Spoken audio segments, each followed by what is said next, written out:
Ya sekarang kan sebenarnya kalau kita bicara kemarin aja di tempat yang lama saja itu kan juga udah terganti kan, ya kan, ya kan masalah isu perubahan itu. Tapi kalau kami sendiri sangat komitmen ya kita ada perubahan dan perbaikan yang kita perjuangkan. Tentunya kan sebenarnya ini bisa sejalan dengan teman-teman koalisi yang ada saat ini. Karena kita kan sudah sampaikan bahwa apa yang baik dari pemerintahan Joko Widodo ya kita lanjutkan.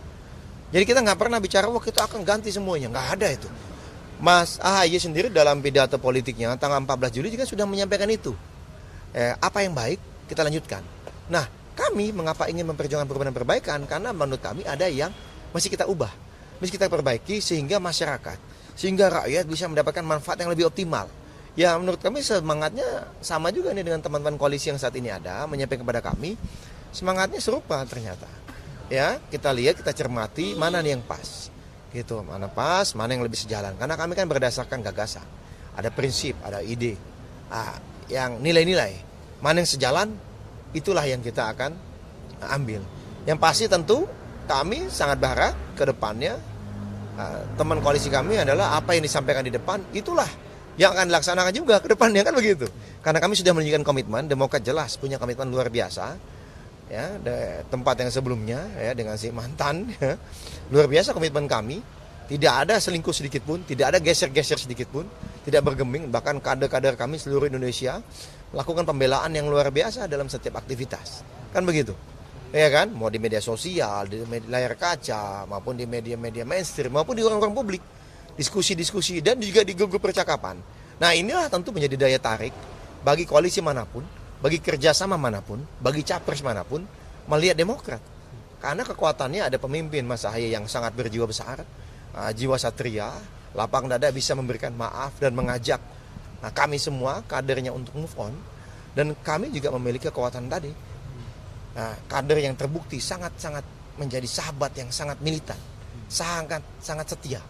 Nah ini kan menjadi kekuatan tertentu ini. Pada saat pertarungan nanti di Pilpres yang mungkin bisa jadi ditentukan pertarungannya sangat tipis gitu.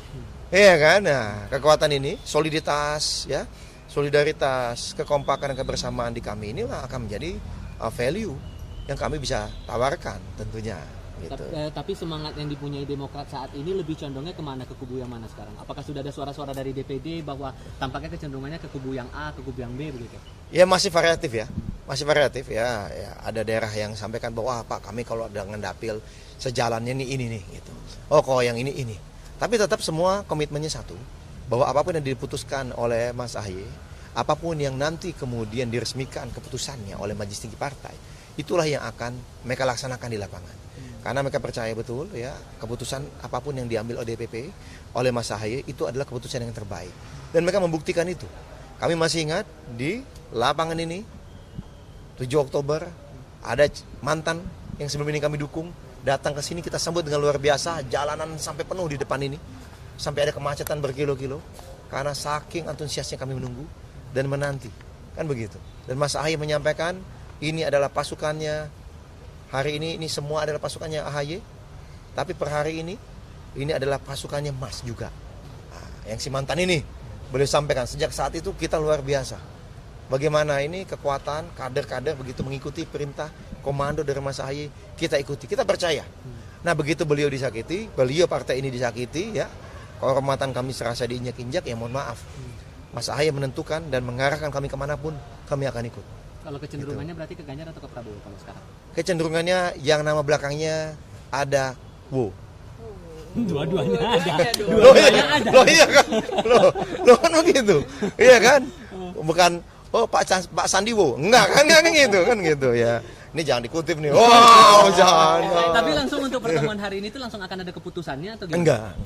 Tentu ini kan keputusan yang tidak mudah. Kita kan harus benar-benar dalami, kita pertimbangkan berbagai aspek secara komprehensif, baik pertimbangan taktis maupun pertimbangan strategis. Kita tidak berbicara hanya nasib bangsa ini mengenai saat ini saja, tapi juga ke depannya.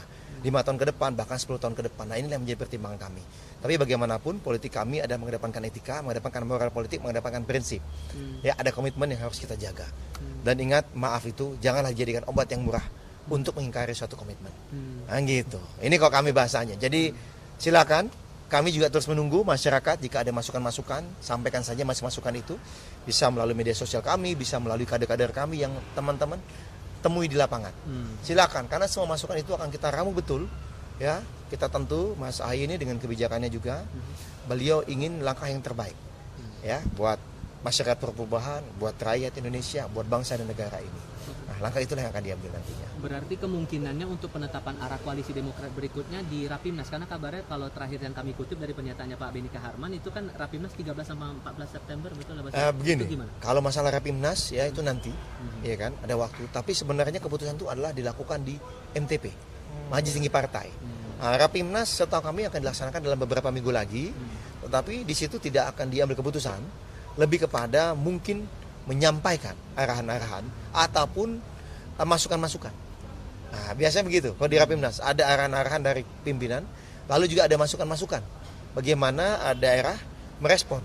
Nah, tapi sebelum sampai ke sana, hari ini pun sebenarnya secara dalam skup yang lebih kecil, ketua-ketua setiap provinsi sudah dipanggil untuk memberikan masukan secara langsung. Nah, nantinya teman-teman ketua-ketua di tingkat kabupaten kota itu juga akan memberikan masukan. Apakah langsung datang, apakah tatap muka, ataukah misalnya di suatu forum di Rapimnas, itu juga akan kita tentukan. Gitu. Nanti akan ada. Karena ini kan bukan hal yang mudah ya gitu. Bagaimanapun semua gerak langkah ini kita ingin yang terbaik. Jadi arahnya bukan di momen Rapimnas tapi nanti tetap di tangan MTP berarti. Oh iya tentu, karena kan ADRT kita MTP. Mas Ahy ini kan ketua umum memang ditugaskan oleh MTP. Beliau juga wakil ketua MTP, mereka juga ditugaskan, kan gitu. Ya, ditugaskan untuk menggali informasi, menjalin komunikasi dengan semua pihak, lalu kemudian mendalaminya, ya, kemudian mempertimbangkannya secara matang-matang, lalu memberikan masukan kepada MTP. Langkah apa sebaiknya yang ditempuh, ke arah mana kita akan berkoalisi. Gitu. Kalau untuk mau Rapimnas nanti itu berarti fokusnya akan ke arah mana kalau begitu? Kemungkinannya. Ya, doakan saja di Rapimnas sudah ada keputusan. Ya, kita doakan saja di Rapimnas sudah ada. Hah? Di Rapimnas nanti akan ada bocorannya? Nggak pakai bocoran. Kalau kita terbuka, ya, kita sudah kemana, kita kemana. Kalau nanti perlu, bahkan bisa jadi kita sudah datang. Kan bisa jadi kan kita, atau sudah ketemu dengan salah satu calon dulu, misalnya gitu kan, itu bisa jadi. Banyak cara lah. Yang pasti semua cara yang beretika. Cara yang mengedepankan prinsip-prinsip kebersamaan. Bukan lain di muka, lain di belakang. Itu aja yang bisa saya sampaikan. Apakah nanti kan bisa nih calon presidennya datang ketemu kami, misal, ya kan? Atau kemudian kami mengunjungi, kan bisa saja. Atau misalnya ada deklarasi bersama misalnya dengan ketua-ketua parpol lain, kan bisa saja. Semuanya sangat terbuka. Satu hal yang pasti, Demokrat seperti halnya di tempat sebelumnya, kami tidak pernah mendorong-dorong apalagi memaksakan Mas Ahy sebagai cawapres. Tidak ada itu. Ya, nggak ada itu sama sekali. Jadi saya minta tolong buat yang telah mengingkari kesepakatan dengan kami, yang telah selingkuh, tolong jangan juga lah kami difitnah. Ya, cukup sudah membuat kami sakit hati, ya, membuat kami sakit, ya enggak? Cukup sudah menzolimi kami dengan pengkhianatan dan perselingkuhan. Jangan sakiti kami dengan memfitnah kami lagi, ya. Gitu. Dalam waktu terdekat apa Pak SBY akan bertemu lagi sama Pak Prabowo tentunya? Oh, kita lihat saja. Gitu. Apakah ketemu dengan Pak Prabowo, apakah bertemu dengan Ibu Mega? Ini kan hal yang sangat positif dan sangat baik. Karena beliau-beliau kan adalah tokoh-tokoh bangsa. Bu Mega misalnya, beliau adalah Presiden Republik Indonesia selama sekian lama kan memimpin negeri ini, ya. Lalu kemudian juga Pak SBY pernah memimpin negeri ini. Kan akan sangat baik bagaimana kedua tokoh bangsa ini bertemu, ya enggak? Kemudian memberikan gagasan-gagasan, masukan-masukannya kepada publik. Ini kan akan menjadi suatu momen yang bagus juga gitu. Ya kok begitu juga Pak SBY bertemu dengan Pak Prabowo. Ini kan juga momen yang bagus. Kita senang melihat bagaimana pemimpin kita guyup, ya kan? Terbuka, ya enggak? Di depan berbicara apa adanya terang-terangan, tidak sembunyi-sembunyi, ketemu 7 kali di belakang, kan begitu. Lalu mendadak geser ke tempat yang lain. Nah, kan begitu. Nah, ini lebih bagus ini menurut kami. Politik kita terbuka. Kita politik terang-terangan. Ya, tidak ada lain di depan, lain di belakang. Nah, ini. Jadi harapannya apa nih? Pak SBY bertemu Pak Prabowo atau Pak SBY bertemu Bu Mega? Nah, itu harapannya apa tuh, Bang? Tapi yang pasti Mas Ahy lah yang akan memimpin nanti proses koalisi ini. Ya, apakah nanti bertemu dengan tadi teman-teman PDIP, apakah nanti bertemu dengan teman-teman Gerindra, atau akan ada hal-hal yang lain? Nah, kita tunggu. Gitu. Tapi sejauh ini kalau hubungan antara Pak SBY dengan Bu Megawati sendiri gimana? Kalau saya kutip pernyataannya Pak Benika Harman, Ibu Megawati tidak pernah jahat ke Demokrat dan SBY. Jadi sebetulnya kalau gambarannya hubungan antara Pak SBY dengan Bu Mega sendiri gimana? Itu juga disampaikan langsung, bukan hanya Pak Benika Harman. Pak SBY menyampaikan langsung. Ya, ada interview minggu lalu kalau kita lihat di salah satu stasiun televisi swasta yang nasional, itu Pak SBY juga menyampaikan, Bu Mega itu ya orangnya tidak pernah berlaku jahat terhadap Pak SBY, tidak pernah berlaku jahat kepada keluarga saya. Begitu beliau sampaikan. Juga tidak ada perbedaan-perbedaan mendasar secara ideologis antara Ibu Mega dan Pak SBY. Loh ini kan jujur, ya kan ditanya kan, ya disampaikan. Nah inilah, apakah kemudian ini pertanda kami akan condong mengarapat ke sana? Oh, kalau saya tidak bisa sampai ke tahap itu, karena yang punya wewenang tentunya adalah Majelis Tinggi Partai, dan yang mengetahui langkah kami ke depannya, tentunya yang saat ini berinisiatif memimpin dalam proses koalisi atau kerjasama dengan siapapun adalah Mas Ahaye, gitu. Ya, kalau nanti ada arahan, ada perintah dari Mas Ahaye untuk menyampaikan ke publik, pasti saya akan sampaikan. Tetapi tenang saja, kejutan-kejutan atau hal-hal besar kita akan sampaikan dalam waktu dekat. Tapi kamu komunikasi terakhir setelah memutuskan untuk keluar dari KPP dengan PDIP terutama? Bukan, setelah tidak bersama lagi Iya, karena setelah tidak dihianati, bersama, iya, bukan oke. keluar. Oke, Ya. jadi apakah masih ada makin intensif komunikasi dengan PDI Perjuangan begitu? Kenapa mesti dengan PDIP Perjuangan aja? Karena fokusnya kan begitu. Kita kan semua kan sama. Dengan yang lainnya kita juga komunikasi. Kami ini komunikasinya baik dengan partai manapun, ya, mau di parlemen, mau di luar parlemen, mau formal maupun informal. Gitu ya, nggak perlulah merujuk ke salah satu, ini bisa aja ini. Ya kan, ya tapi komunikasi iya pasti ada, komunikasi pasti ada, hanya pada saatnya nantilah kami sampaikan. Toh kami saat ini kan sendirian, ya kan, tidak punya teman koalisi yang lain, jadi kan tidak perlu juga kami ungkap kemana-mana kami bertemu kan. Beda kalau kami saat ini lagi di koalisi mana, tentu kami akan menginformasikan kepada teman-teman koalisi seperti yang selama ini kami lakukan. Gitu.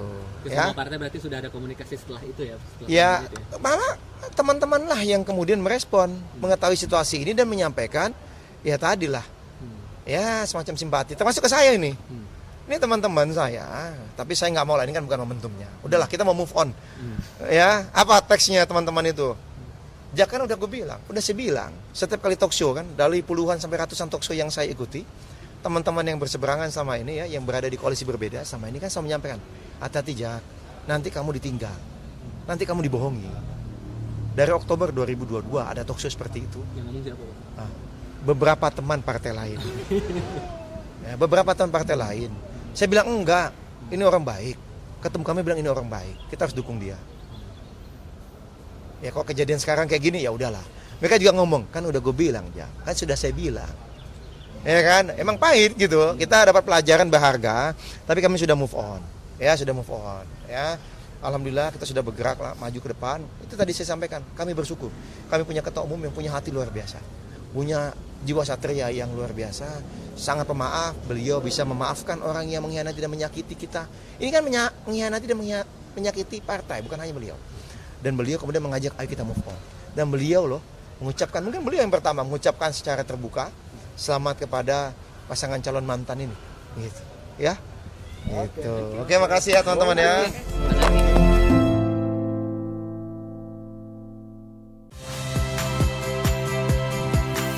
Saya Ihsan Sitorus. Saksikan program-program Kompas TV melalui siaran digital, pay TV dan media streaming lainnya. Kompas TV, independen, terpercaya.